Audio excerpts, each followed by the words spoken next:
5 a.m. I'm up with a crisp Celsius energy drink. Running 12 miles today. Grab a green juice, quick change, and head to work. Meetings, workshops. One more Celsius, no slowing down. Working late, but obviously still meeting the girls for a little dancing. Celsius. Live, fit, go. Grab a cold, refreshing Celsius at your local retailer or locate now at Celsius.com. Spring is here, and the shopping list is long. Time to make a Lowe's run. Buy 3 bags, get 3 free of Stay Green 1 cubic foot garden soil. Plus, right now, members can earn 4 times the points on an eligible purchase. Start spring off strong with these deals and more. Our best lineup is here at Lowe's. Valid through 3/25 while supplies last. Soil offer excludes Alaska and Hawaii. Loyalty program subject to terms and conditions. See Lowe's.com/terms for details. Subject to change. Point boosters subject to exclusions and more terms apply. One-time only offer. Chris, March Madness just keeps rolling around. We had some of the tightest matches in a long time with these Final Four. I guess the Elite Eight 4 matches. Yeah. But let's just go through it. Match 1, we had Smashing Pumpkins 1979 versus Space Hog In the Meantime. I have a feeling that Jim Legrando is not going to be happy about these results. You know, it's crazy. Because if you were basing it just on what people were saying in the comments of the posts, right, you would have thought this was going to be a Space Hog landslide. But unfortunately for Jim Legrando, the Pumpkins won with 60% of the vote, which I got to say, a deeper cut song like In the Meantime, almost having the votes on a pretty well-known song like 1979 is a very impressive feat. Got to applaud the little guy in that match, but I'm okay with this. I was pretty torn, and it was a game time decision when I put my vote in, but I did go 1979. On the Punchline Tour, it was one of the songs that we were talking about, hey, would we cover this song in the future maybe? I've never really heard anyone do a cover of it because I feel like the way it sounds is such a part of the song. Like, I don't know if we could do the original justice, but we did one night in a hotel room. Trevor picked up a guitar and was like playing around with it. I think in general, it just makes me feel a little more nostalgia. 1979 does, which I think is, the song is called 1979 and was released in 96 or was not, maybe not released, but was popular in 1996. And I think that's what it was meant to do. So in the end, it's what I voted for. I think I agree with that in the sense of this song does make me think of 1996, 1979. Now, if the vote was what song do you want to play when you walk out on a stage, I think Space Hog would handily win this match to me. Because could you imagine if you had to give like a big talk or like we were doing a live podcast and we walked out to that like, woo, as we're like coming out to the crowd, like, absolutely, that's a great entrance song, but not really the song that makes me lock in to the year 1996. It's funny. I was just having a van conversation and asking the guys in my band, when you listen to a song that you really love, what is going on in your head when you're listening to it? Because I will tell you that a lot of the time in my head, it is me performing that song as if I wrote it. Oh, see, for me, I guess I've just given it away here.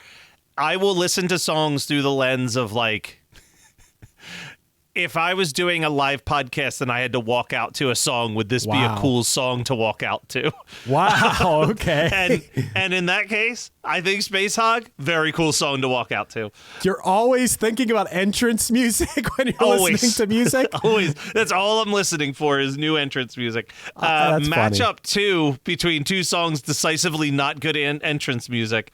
Alanis Morissette's Ironic versus Oasis's Don't Look Back in Anger. This one was kind of the closest to a landslide win out of all of them. Oasis Don't Look Back in Anger with 62% of the vote, the highest win percentage of this Elite Eight.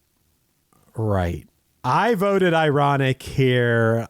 I like Oasis fine. I know there's people in my orbit, maybe you're one of them, who are like enormous Oasis fans think Oasis is the greatest thing ever. No. I'm like they had 1.5 really good albums, Oasis fan. I kind of feel like if there was now a reseeding of what was left, that Oasis would probably be the number 1 seed right now. Yeah, they're a seed 3. So the next match is Smashing Pumpkins 1979, our only remaining 1 seed, by the way, versus Oasis Don't Look Back in Anger. And I am definitely voting for Smashing Pumpkins on this one. I think that this might, I mean, I'm going to say something that's like a no-duh analysis, but this is either the end of the road for Oasis or they're going all the way. Like, I think it's coming down to one of those two things. Either Smashing Pumpkins stops them here, or we will be crowning this Oasis song the winner of the 1996 bracket, I think. Wow. Okay. Yeah. I think I will also be casting my vote for 1979 in this spot. You know what's so funny is, like, you would think from listening to this podcast that I like really loved that song at the time or was a huge Smashing Pumpkins fan. Honestly, it was one of those songs that was on MTV all the time that I didn't care that much about, and I wasn't a big Smashing Pumpkins fan. To be honest, it's a song that I like more now. Yeah. Not even my favorite song on that particular album, but this is a very good Smashing Pumpkins song, and I am happy to throw my vote. Probably the most shocking results. Matchup 3, Rage Against the Machine, Bulls on Parade versus Gin Blossom's Follow You Down. Gin Blossom's winning with 54% of the vote.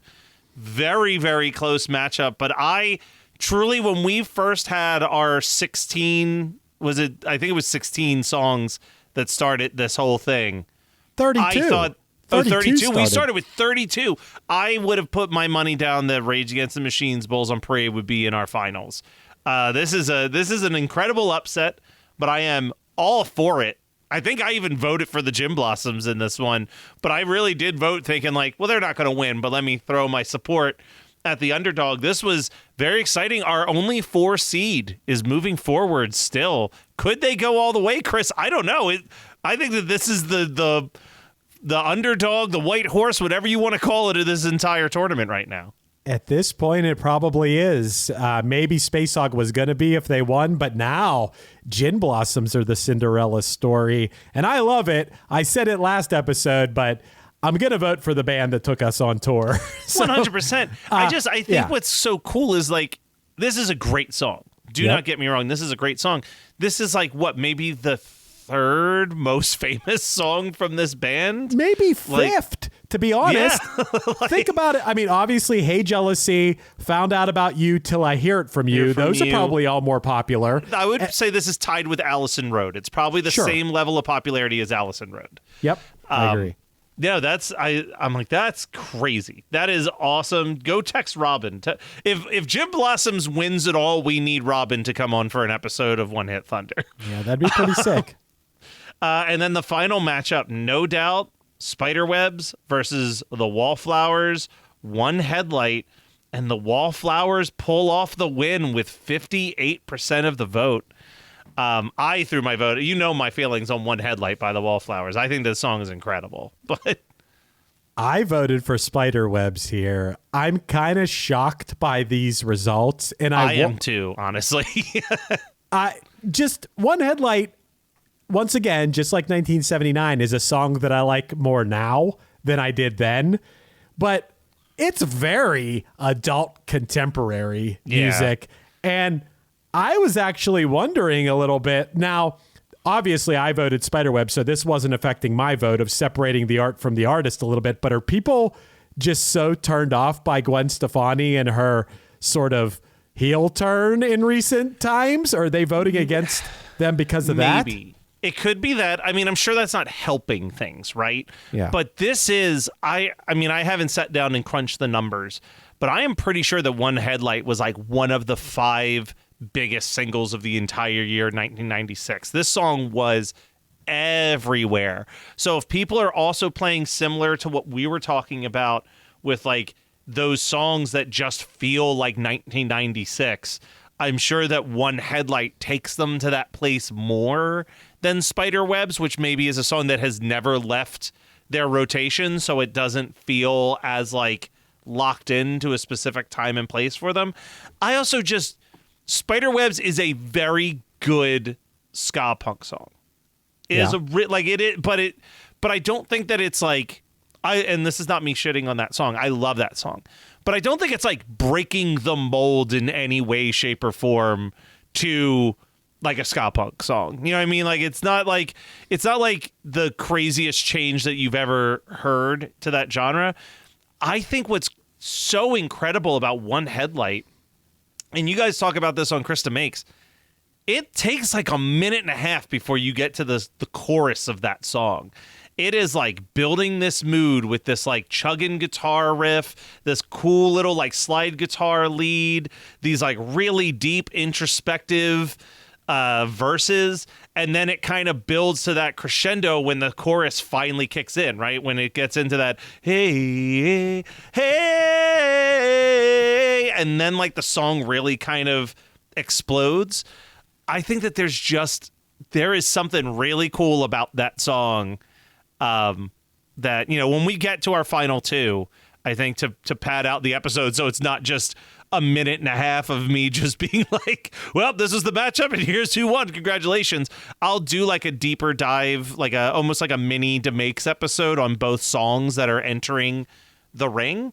Okay.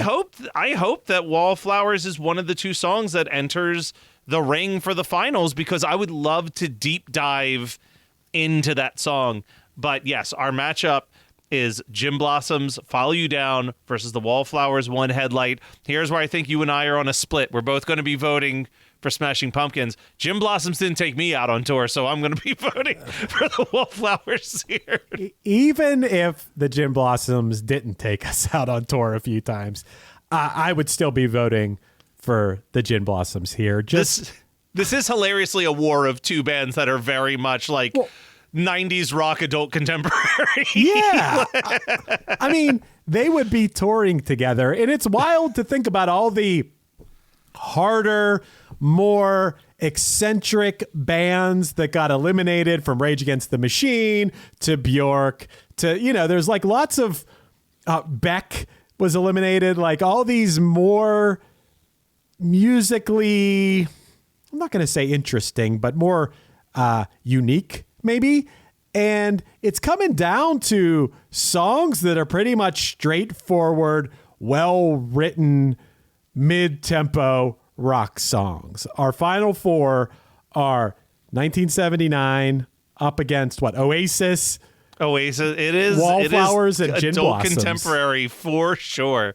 But that was kind of 1996 was that shift. You know what I mean? Yeah. Like, I think 1996 marks this shift where like grunge is kind of officially gone, and it is moving into this more adult contemporary pop rock sound as like the dominating alternative rock radio sound for quite a while, before alternative radio basically just gives way to rock radio. It's the final matchup is going to be a battle of two bands that would be played on like the alternative radio station versus two bands that would be played on like the Bob FM soft rock station. Maybe Kiss 101, whatever the right. soft rocks. I think for us it was B101. So it's just that rock that won't offend you. Right. Well, Chris, this has been a blast. I can't believe we didn't do this last year, but I am looking forward to March Madness just becoming a yearly tradition over here at One Hit Thunder, because this is fun. It's fun engagement for everybody involved. We will be back next Saturday. The polls are going up tomorrow. Next Saturday, we'll be figuring out what the final matchup is. So stay tuned. Early birds always rise to the occasion for summer vacation planning, because early gets you closer to the action. So don't be late. Book your next vacation early on Vrbo and save over $120. Rise and shine. Average savings $141. Select homes only. Jackson Hewitt has a great tax prep deal, $149 or less. Missing out is like ignoring the check engine light in your car. You'll regret it. Seriously, the price is only $149 or less, no matter how complicated. So don't wait. Like when you get a password expires today alert, or you're shopping online and there's only one item left. It's like your taxes are in the cart. Just complete the purchase. Hurry! This deal for $149 or less is like your phone at 1%. It's about to power down. Limited time offer for new clients on Federal returns. Participating locations only. Terms at jacksonhewitt.com/149.